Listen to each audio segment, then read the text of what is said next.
అండి. మీ ఇంట్లో ఇత్తనాలు చిక్కుడుకాయలు ఎంతమందికి ఇష్టమో నాకైతే కామెంట్ పెట్టండి. మా ఇంట్లో మాత్రం మేమందరం చాలా ఇష్టంగా తింటాం. ఎందుకంటే మా పిల్లలు కూడా చాలా ఇష్టంగా తింటారు. నాకైతే చాలా బాగా నచ్చిద్ది. ఈ వీడియో తీయడం క్లారిటీ లేదనుకుంటున్నాను. వీడియో మాత్రం నచ్చితే మాత్రం సబ్స్క్రైబ్ చేసుకోండి. కానీ ఈ చిక్కుడుకాయ కూర మసాలా వేసి వండుకుంటే సూపర్గా వచ్చిద్ది కదండి. ఎంత టేస్ట్గా ఉండిద్దంటే అంత టేస్ట్గా ఉండిద్ది. గోరు చిక్కుడుకాయ కన్నా ఈ చిక్కుడుకాయ నేను ఎక్కువ తింటాను. అంత ఇష్టం. మార్కెట్లో చిక్కుడుకాయలు చూడంగానే తీసుకోవాలనిపించింది, కానీ మొన్నటిదాకా అయితే అసలు చిక్కుడుకాయలు ఫ్రెష్గానే లేవు. ఇవాళ చూస్తే మాత్రం కొంచెం బాగుంది. రేట్ ఎక్కువైనా తీసుకున్నాను.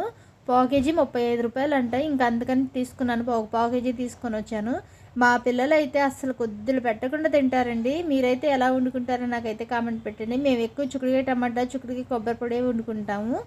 చాలా టేస్ట్గా ఉండిద్ది. కాబట్టి ముందుగా అయితే చిక్కుడుకాయలు ఉడకబెట్టుకొని, ఉల్లిపాయలు టమాటాలు కట్ చేసుకొని పక్కన పెట్టుకొని, అల్లం పేస్ట్ వేసుకొని పక్కన పెట్టుకొని, పొయ్యి మీద పెనం పెట్టుకొని దాంట్లో ఆయిల్ వేసుకొని, తాలింపులు, ఉల్లిపాయలు, పచ్చిమిరపకాయలు బాగా వేగినాక దాంట్లోనే అల్లం పేస్ట్ కూడా వేసుకొని, ఈ పచ్చివాసన పోయిన తర్వాత ఉడకబెట్టుకుని చిక్కుడుకాయలు వేసుకొని కొంచెం వేగిన తర్వాత ఉప్పు, కారం, పసుపు వేసుకొని కొంచెం మగ్గిన తర్వాత టమాటాలు కూడా వేసుకొని కొంచెం మగ్గిన తర్వాత దీంట్లో కొంచెం గరం మసాలా ఇవన్నీ వేసుకుంటే సూపర్గా ఉంటుందండి. ఈ చిక్కుడుకాయ టమాటా అంటే చాలా ఇష్టం. వీడియో నచ్చితే లైక్ చేయండి, సబ్స్క్రైబ్ చేసుకోండి. Bye bye.